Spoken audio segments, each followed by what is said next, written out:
Välkomna! Idag ska vi snacka om en idé som är så djupt rotad i vårt moderna samhälle att vi knappt ens tänker på den längre. Det löpande bandet. Och tro mig, det här är inte bara någon dammig industrihistoria. Nej, det är en metafor. En sorts logik som faktiskt kan förklara allt från hur vi jobbar till hur vi lever våra liv. Okej, så för att dra igång det hela, fundera på den här frågan. Vad i hela friden har en bullrig, oljig bilfabrik från tidigt 1900-tal gemensamt med den där snabba, smidiga appen du beställde lunch med idag? Svaret? Ja, det är mer än du tror. Mycket, mycket mer. Och det är precis det där vi ska packa upp nu. Vi kommer att titta på det här i 4 steg. Först själva logiken bakom bandet. Sen den mänskliga kostnaden, det som Karl Marx kallade för alienation. Efter det vidgar vi perspektivet och kollar på samhället genom Max Webers idé om rationalitetens järnbur. Och till sist, då knyter vi ihop säcken och ser hur den här fabrikslogiken finns precis överallt omkring oss idag. Häng med! Okej, så vi börjar från början då, vid själva källan. Med mannen som formulerade hela grundtanken, Frederick Winslow Taylor, och hans idéer om vetenskaplig arbetsledning. Alltså, Taylorismen, eller scientific management, det var liksom den kapitalistiska drömmen i praktiken. Målet var supereffektivitet, total rationalitet i produktionen. Absolut ingenting fick gå till spillo. Inte en sekund, inte en onödig rörelse, inte en gnutta energi. För ägarna handlade alltihop om en enda sak, att maxa vinsten. Och hur gjorde man det här då? Jo, metoden var nästan brutalt enkel. Först, ta ett komplext hantverk och bryt ner det i pyttesmå, superenkla, repetitiva delmoment. Sen, mät med ett stoppur exakt hur lång tid varje litet moment tar. Därefter, räkna ut det absolut snabbaste, bästa sättet att göra det på. Men det viktigaste steget, det är det sista. Skilj på tänkandet och görandet. Ledningen tänker, arbetarna bara utför. Målet var att helt sudda ut den mänskliga faktorn och få total kontroll över hela arbetsprocessen. Men vad är priset för all den här effektiviteten? Alltså, vad händer egentligen med människan i ett sånt här system? För att fatta det, då måste vi vända oss till en annan stor tänkare, nämligen Karl Marx. Och det här citatet från Marx, det sätter verkligen fingret på kärnan i det hela. Arbetet, du vet, det som egentligen borde vara en källa till mening och stolthet, blir istället en plats där man känner sig som en främling, främmande för sig själv. Det här är alltså vad Marx kallade för alienation. Det är när den där naturliga, kreativa kopplingen vi människor har till det vi skapar, när den liksom slits isär.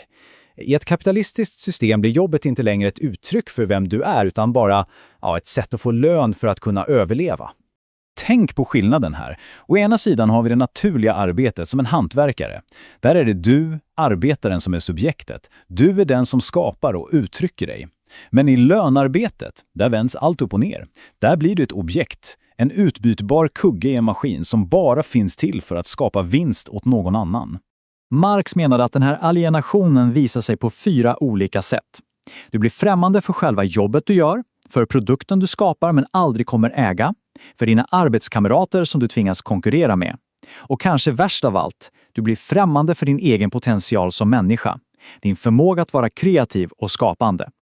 Okej, så nu zoomar vi ut lite. Från den enskilda arbetaren på fabriksgolvet till, hela samhället.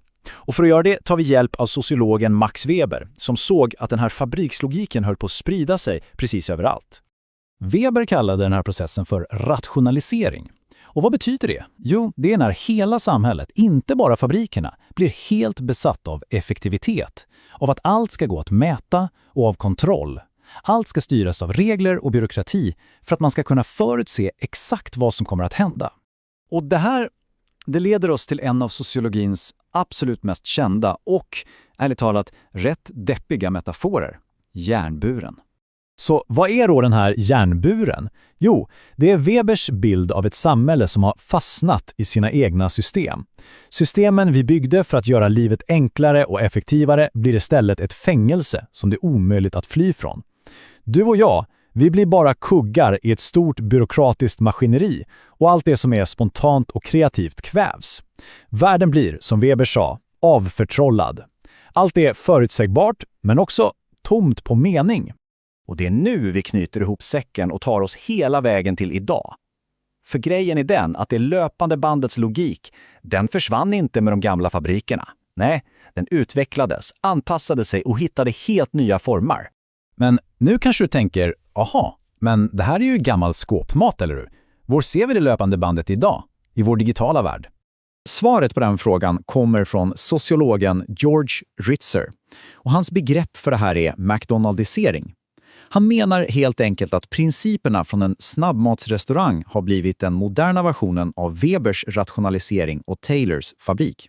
Ritzer pekar ut 5 grundprinciper här. Först effektivitet, snabbaste vägen från A till B, från hungrig till mätt. Sen beräkningsbarhet, fokus på kvantitet, inte kvalitet. Tredje, förutsägbarhet. En Big Mac smakar likadant överallt i världen. Fjärde, kontroll. Genom teknik som fritöser som piper och manus för hur personalen ska hälsa på kunderna. Och till sist, paradoxen, rationalitetens irrationalitet. Det är när systemen blir så rationella att de skapar nya irrationella problem, som enorma köer och en helt avhumaniserad upplevelse. Och när man ställer dem sida vid sida så här, ja, då blir det ju nästan löjligt tydligt. Där Taylor hade sina standardiserade rörelser, där har vi idag drive-thru-lockan. Där han hade sina tidsstudier, där har vi standardiserade portionsstorlekar. Där bandets hastighet styrde allt, där har vi nu pipande maskiner och färdiga manus. Logiken är precis densamma, den har bara bytt kläder. Så, poängen med allt det här, den verkliga kärnan, den är att exakt samma logik som en gång byggde Henry Fords bilfabriker, den formar nu hur vi äter vår snabbmat, hur vi shoppar på nätet, hur vi pluggar och till och med hur vi dejtar. Fabriken finns överallt. Och det här lämnar oss med en sista, ganska utmanande fråga att fundera på. Om vår värld nu allt mer blir som ett enda gigantiskt supereffektivt löpande band, var och hur skapar vi då utrymme för allt det där andra? För spontanitet, för kreativitet, för det oförutsägbara, ja, för allt det som faktiskt gör oss till människor. Tack för att du lyssnade.